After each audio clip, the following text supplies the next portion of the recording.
What is the point? कोई दो community एक साथ नहीं रहना चाहता। हम लोग अभी मणिपुर की बात कर रहे हैं। मणिपुर में मैतई कुकी साथ नहीं रहना चाहते हैं। मैतई कुकी को बदल करके कर दो सर्बियन और अल्बेनिया, ठीक है? तो कोसोवो नाम का ये देश, you can see out here, इन सारे कंट्री जो यहाँ पर तुम देख रहे हो ना, ये छोटे छोटे जो कंट्री हैं, जैसे सर्बिया हो गया, कोसोवो हो गया, मैसेडोनिया हो गया, बोस्निया एंड हर्जेगोविनिया हो गया, मोंटेग्रो हो गया, अल्बेनिया हो गया, ये सब बाल्कन नेशन कहे जाते हैं। क्या कहे जाते हैं? Balkan nation. बाल्कनाइजेशन एक प्रोसेस है जिसमें कि एक बड़े से एम्पायर को तुम छोटे छोटे कंट्रीज में तोड़ देते हो, जो कि तुम्हारा मकसद था किसका? ब्रिटिशर्स का, भारत को लेकर। भारत जितना ही बड़ा देश रहेगा उतना ही रिसोर्सेज, और चाहे वो तुम्हारा नेचुरल रिसोर्सेज हो चाहे ह्यूमन रिसोर्सेज हो, उनके पास रहेंगे और वो उतना ही ज्यादा सशक्त रहेगा, ठीक है? तो जो प्रोसेस था बाल्कनाइजेशन का, वो भारत के साथ भी किया गया और भारत के भी टुकड़े किए गए। इंडिया अलग हुआ तुम्हारा पाकिस्तान से और बांग्लादेश से, जिसको ईस्ट पाकिस्तान कहा जाता था। फिर उसको भी अलग करके बांग्लादेश बनाया गया, ऑफ कोर्स। तो जो बड़े देशों को तोड़ना है, उस प्रोसेस का नाम ही कर दिया गया बाल्कनाइजेशन, ठीक है? इंडिया में भी थॉट प्रोसेस ये चलता है कि वो परफॉर्म करेगा बाल्कनाइजेशन ऑफ पाकिस्तान, जिसमें कि पाकिस्तान को तोड़े जाएंगे मल्टीपल पार्ट में, जैसे कि पंजाब, सिंध, बलूचिस्तान, खैबर पख्तूनवा और कश्मीर को हम लोग रख लेंगे, ठीक है? सो एक ये भी थ्योरी है। बल्कनाइजेशन मतलब सिंपली है कि देश को तोड़ना मल्टीपल छोटे छोटे एंटिटीज में, ताकि उसकी जो पावर है वो कम हो जाए। और यहीं पर ये वेस्टर्न नेशंस का किया धरा यहाँ पर है, जिसमें कि जितने सारे भी कंट्री हैं वो देख रहे हो ना, छोटे छोटे पार्ट्स में टूटे हुए, इतने छोटे छोटे कंट्रीज में टूटे हुए हैं। अब यहाँ पर जो मुद्दा है वो सर्बिया का है और कोसोवो का है। सर्बिया कहता था कि कोसोवो जो है, आज भी कहता है कि कोसोवो जो है वो पार्ट है तुम्हारा सर्बिया का। पर 2008 में कोसोवो ने क्या कहा कि मैं इंडिपेंडेंट हूं, लेकिन जो एरिया को वो इंडिपेंडेंट घोषित कर रहा है, उसका ये जो पार्ट है नॉर्दर्न कोसोवो का, उसमें रहने वाले जो कम्युनिटी हैं, वो एथनिसिटी जो उनकी है वो सर्बियन है, और बाकी जो एरियाज हैं वहां पर जो रहते हैं वो अल्बेनियन है। तो यहाँ पर फिर से मणिपुर वाला ही कहानी आ गया ना, दो इथनिक कम्युनिटी लड़ रहे हैं। जो नया कानून था कोसोवो में कि कोसोवो के जो रीजन है उसमें आने जाने पर जो पाबंदियां लगाई जा रही थी सर्बियन एथनिसिटी के लोगों के ऊपर, ओके, उसके विरोध में ये लड़ाई शुरू हुआ। और अब जो लड़ाई है वो क्या है? 30 NATO troops injured in A clash with shrubs. Serbian के साथ लड़ाई हुई, नाटो नेशन जो है 30 नाटो ट्रूप्स जो है वो इंजर्ड हो चुके हैं। यानी कि वहां पर भी जो सर्बिया वर्सेस अल्बेनियन या फिर नाटो ट्रूप्स हो रहे हैं, या फिर कोसोवो गवर्नमेंट के साथ जो लड़ाई हो रहा है, ठीक है, वो एक्सक्लेट कर रहा है। इसमें तुम्हें एक और बात समझनी पड़ेगी कि कोसोवो ने 2008 में क्या बोला कि मैं इंडिपेंडेंट हूं, ओके, और उस इंडिपेंडेंट को मानने वाला कौन है? तो यूएसए है। बोला ठीक है, तुम इंडिपेंडेंट हो, हम तुम्हें क्या देते हैं? ये समर्थन देते हैं कि तुम इंडिपेंडेंट हो। उसके साथ साथ यूरोपियन यूनियन ने भी कहा कि हम भी तुम्हें समर्थन देते हैं कि तुम इंडिपेंडेंट हो। लेकिन उसी के बाद अगेंस्ट में जब देखो दो एक साथ हो गए, यानी कि वेस्टर्न नेशन एक साथ अलाइंड हो गए, तब वहां रशिया आएगा, बोला नहीं नहीं, सेकंड पार्टी कौन है? हम उसके साथ हैं। तब ना थोड़ा कॉन्फ्लिक्ट बढ़ेगा। तो बोला सेकंड पार्टी सर्बिया, बोला हम हैं हम हैं। तो रशिया बोला हम तुम्हारे साथ हैं। ऐसे कैसे ले लेगा? हाँ, I would support you. So Russia plus चीन। चाइना बोला हम भी हैं, हम भी अभी अभी डेवलप कर रहे हैं, हमारे पास भी पैसा है फूकने के लिए, ठीक ना, हम भी आग लगाएंगे, ओके। तो दोनों देश जो यूएसए यूरोपियन यूनियन है, चाहे रसिया चाइना है, ये सब अपनी प्रभुत्व की लड़ाई लड़ रहे हैं, किसका कितना इन्फ्लुएंस रहेगा दूसरे कंट्री में। और सबको का फिर वही बेस में जो बोलता हूँ, पैसा है।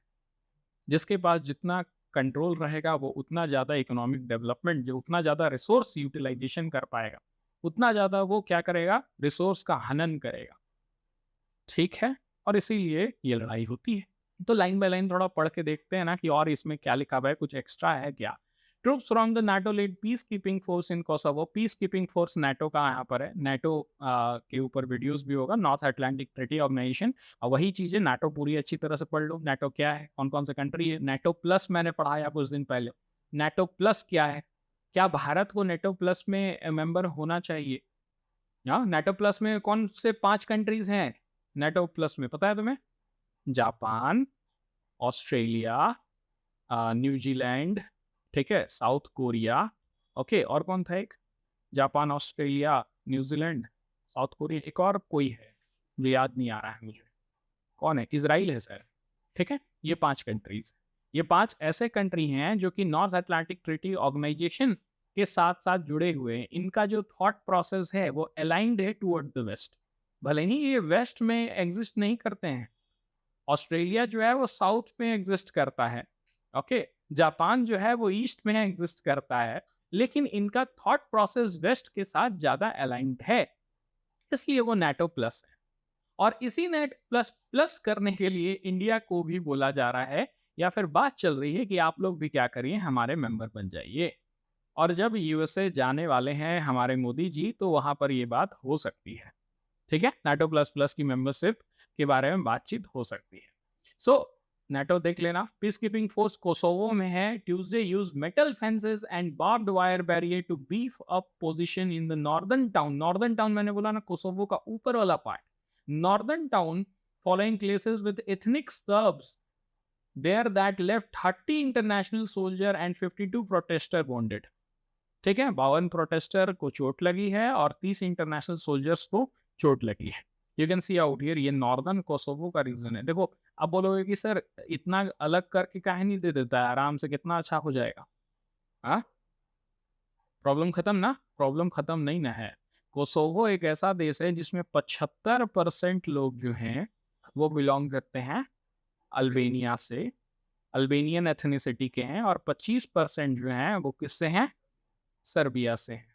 और यहाँ पर ये नहीं दिखाई दे रहा है, फिर ये नहीं दिखाई दे रहा है, फिर ये कैसे होगा? हो गया ना, इवनली डिस्ट्रीब्यूटेड थोड़ी ना है, ओके। ये होमोजीनियस मिक्सचर दिखाई दे रहा है, पूरा घुलल है हर एक जगह। जब ये दे दोगे, इसके लिए होगा, फिर इसके लिए होगा, फिर इसके, फिर एक घर बचेगा ना, उसके लिए भी होगा कि वो कौन रखेगा। कॉन्फ्लिक्ट का कोई सॉल्यूशन नहीं बनता है जब तक ये तुम लोग एक साथ रहने के लिए नहीं तैयार हो जाते हो। एक दूसरे के ऊपर तुम इम्पोज करोगे अपना पावर, तो वो लड़ाई बढ़ते ही जाएगा, क्योंकि तुम्हारा थॉट प्रोसेस से लड़ने के लिए कोई दूसरा का थॉट प्रोसेस आ जाएगा। वेस्टर्न कैपिटलिज्म से लड़ने के लिए हमेशा से कम्युनिज्म तैयार रहता है। एक थॉट जन्म लेता है तो उसके अगेंस्ट में दूसरा थॉट आ जाता है, ठीक ना? एक धर्म से लड़ने के लिए कोई दूसरा धर्म आ जाता है। एक एथनिक कम्युनिटी को सपोर्ट करोगे तो दूसरा एथनिक कम्युनिटी क्या करेगा? खड़ा हो जाएगा, ठीक है। चलो, बहुत अच्छी बात है। Monday sent attention soaring, raising fear of instability and flare up in the Balkan hotspot। जो भी बाल्कन नेशन है, बाल्कनाइजेशन के बारे में तुमको पता है, तो बाल्कन को लिख लो, और बाल्कन नेशंस का मैप मुझे चाहिए तुम्हारे कॉपी में, ठीक है। फिर यहाँ पर देखो, Kosovo is the former province of Serbia whose 2008। मैंने बताया 2008 में उन लोगों ने अपने आप को डिक्लेयर कर दिया था इंडिपेंडेंस।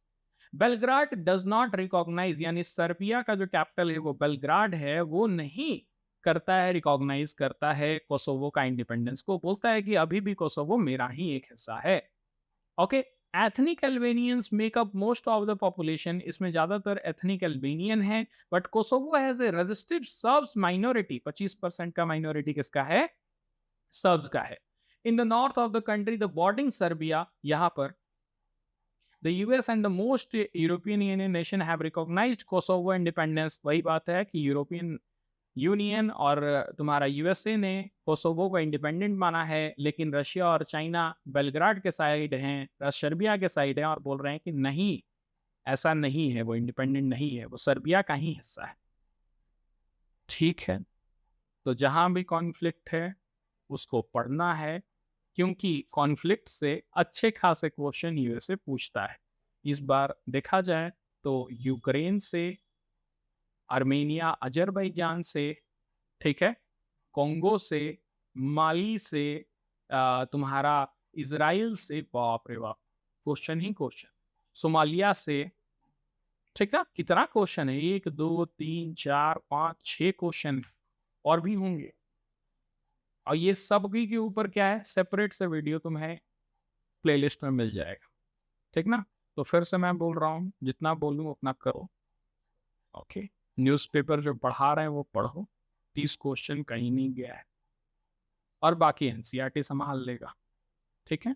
और उससे आगे जाना है तो एक्सपीरियंस तुम्हारा संभाल लेगा। तुम जितना समय दोगे इस तैयारी में उतना ज़्यादा परिपक्व होगे। एक ही बार में निकालना है तो 60 से 70 क्वेश्चन सही होना आराम से तुम्हें ये निकलवा देगा, ये एग्जामिनेशन। ओके, और उसके लिए न्यूज़पेपर और एनसीईआरटी काफ़ी है। मेरे नोट्स जो कि एमलगमेशन है एनसीईआरटी और तुम्हारा किसका, न्यूज़पेपर का, ओके, वो ज़्यादा ज़रूरी है। तो ये टॉपिक यहाँ ख़त्म होता है।